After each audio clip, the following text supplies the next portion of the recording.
Hey guys, welcome back to the channel. Today's video, we're going to be talking about 12 lies that keep people in debt.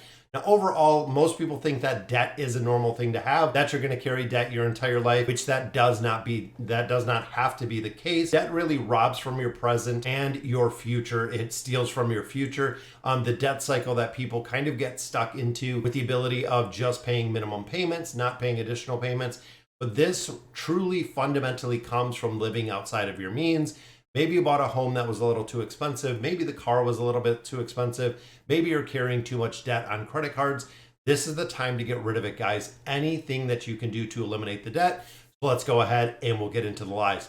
First lie, debt is normal or even helpful. 77% of Americans carry some type of debt. Now think about that, guys. 8 out of 10 people carry some type of debt, which again is kind of insane to think that how much we're paying as Americans in interest every single month just to finance the things that we own. And you really don't even own it because technically it's owned by someone else. Because if you have a loan on your car, if you have a mortgage on your home, it is owned by someone else. Now, a couple other things that fall within here. You need debt to have a good credit score. Nope, not at all. There are good debts, tax benefits to debt. Nope, eliminating the debt is really, it's okay to have car payment, student loans, things of that nature. Nope, eliminating the debt. Trust me, if you look at the price of, let's say, a $50,000 car, right now it's at 6%. The amount you pay for that vehicle will be well over that $50,000 car that you bought. You're going to be paying in the avenue of almost $60,000, maybe a little bit less. Again, depending on if you have A+ credit, things of that nature. That is a lot more than you would originally pay if you just foot the bill, paid that $50,000, which I know a lot of people cannot. But overall, guys, debt is expensive. It is killing the American dream. Lie number 2, I have plenty of time to plan for my financial future. This, again, is one of the absolute biggest myths. The earlier that you start, we had a video on compounding interest. The earlier that you start investing, the earlier that you start planning for your future, will set it up for success, guys. You really have to take responsibility in your future, take responsibility in your finances, your budgeting, everything of that nature. Most people I see do not even have a budget or nothing even close to a budget. Couldn't even tell you how much money they make, where their money goes, what they're paying, what the rates are, which again is kind of crazy. Lie number 3, you do not make enough money to live debt-free. That is absolutely not true. When you're going through, and again, budgeting, whether it takes 6 months or 6 years to pay off the debt, it is possible. The biggest thing for this, guys, is not accumulating new debt. Living with inside of your means, it might be, hey, having a side hustle, getting another job to repay the debt, or figuring out something that is going to work within your situation. Even if it is getting a roommate, getting a cheaper place, getting a cheaper vehicle, things of that nature, guys. Most people are not willing to go to that extreme to make it work, but sometimes you do have to. Lie number 4, the sacrifices aren't worth it. Try the no spend challenge. That is one thing that I love to do. We checked it out before. Giving up Starbucks, saving a couple bucks here, skipping a vacation, even if it is short term, selling a super nice car that comes with a high payment for something you can afford right now. It is a challenge, yes, but it is temporary, guys.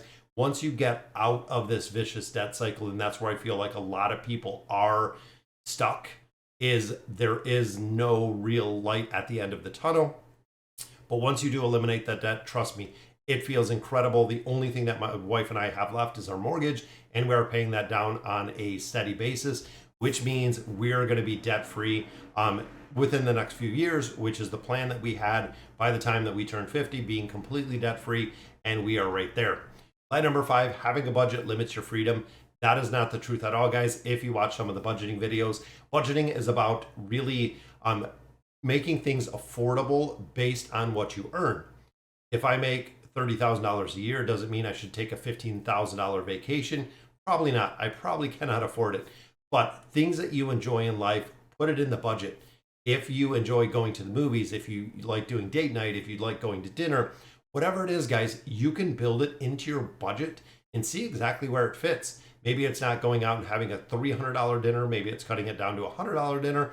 Whatever it may be, you just have to plan for it. That is really the big part of having a budget. It is not to limit your freedom, but it is to understand the cost of things.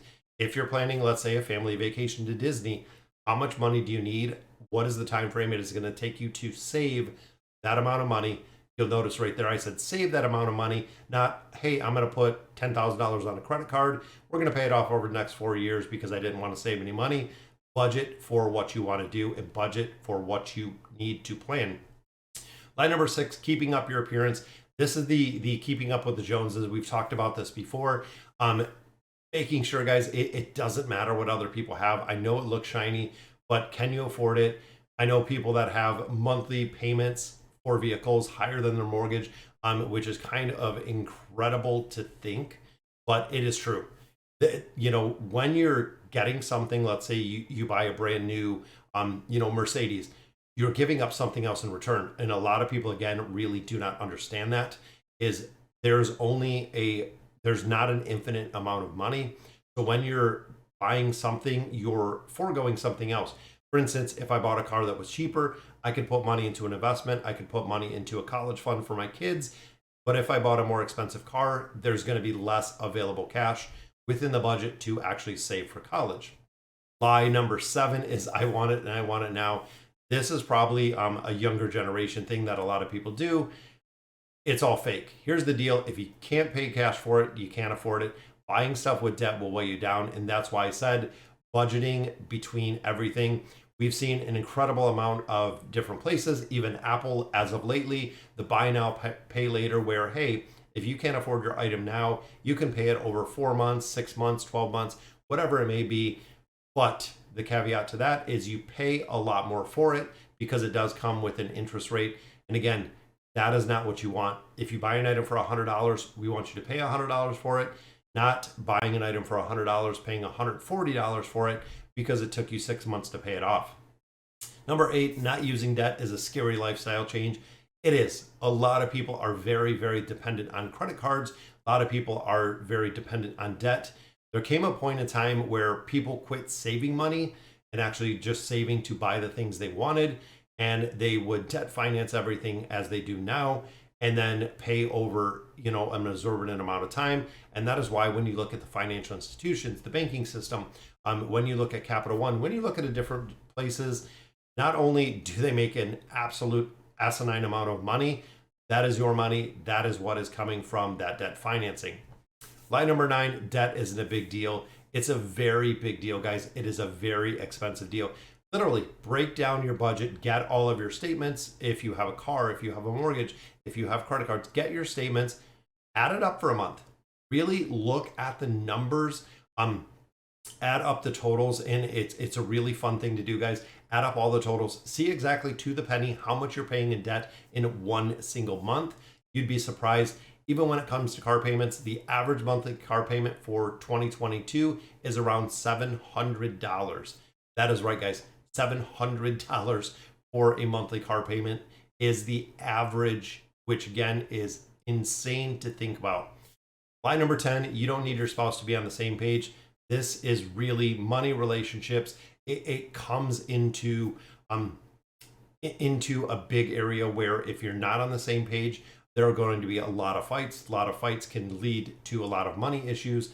It can also lead to divorce. This is actually one of the number one factors that we see people getting divorced for, is not being on the same page when it comes to money. So if you're a saver and she's a spender or vice versa, makes a really big difference because you're not on the same page with what you fundamentally want to do with the money that you're earning. Line number 11, you need a credit card for emergencies. That is not true. This is the emergency fund, guys. We've talked about this before. Car trouble, yes, an emergency. Out of groceries, yep, could definitely be an emergency. Need money for holiday shopping? Not quite an emergency, and I wouldn't calculate that as an emergency. But again, we've talked about the emergency fund a lot in making sure that you do have a fully funded emergency fund. If something does happen that is truly an emergency, you can handle it. Line number 12, getting out of debt just isn't possible. This is completely false, guys. It is a lie. I have seen people who have had an extraordinary amount of debt when I do my financial counseling, that we've worked out a plan, we've worked on a budget, we've done all of that. We have got them out of complete debt free. And literally, it is a life-changing experience when somebody gets out of debt and they don't want to go back to it. They don't want to go back to borrowing. They know exactly what it took to get to where they are today. Once you start eliminating some of those bills, it is almost like a pandemic. When you want to eliminate more, what can I do? What else can I do? What else can I do? You kind of feed into it, getting rid of the debt, guys. Once it's gone, and once it's gone forever, the ability to not only live your life with the money that you earn, because you'll quickly realize that the biggest, most powerful tool that you have is your income. And when you can utilize that income for investing, when you can use it for savings, when you can use it to buy the things you want, not finance the things you want, but buy the things you want, it does make a big, big game-changing difference. All right, guys, so that'll do it for today's video. Let me know in the comments what lie that you have told yourself. I know I have been guilty probably of 4 or 5 of these during my life, guys, when I was much younger. A lot of things, common misconceptions out there, even looking at things that we fall for or things that we do when we're younger that come back to sometimes regret. Make sure that debt is not one of them, guys. Make sure you take out the debt. So again, guys, that'll do it for today's video. Let me know in the comments what you guys think. And as always, thank you guys for watching.